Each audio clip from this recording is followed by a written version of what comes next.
Neyine güvenim ben bu dünyanın? Axı mən istəyən dövran olmadı. Bir rəngə bəzəmək istədim onu, sonda bir rəng oldu, əlvan olmadı.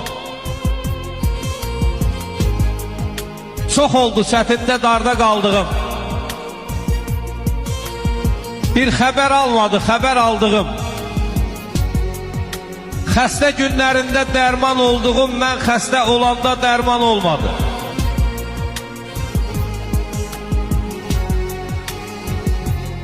Yaxşını yamana diz çökən gördüm.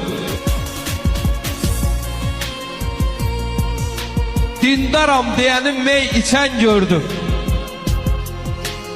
Kimi ki vicdandan dərs keçən gördüm, özündə heç namus vicdan olmadı. Yaxşı dediklərim sonda oldu pis. Doğru bildiklərim sonunda naqiz. Mələk saydıqlarım iblismiş, iblis. İnsan saydıqlarım insan olmadı.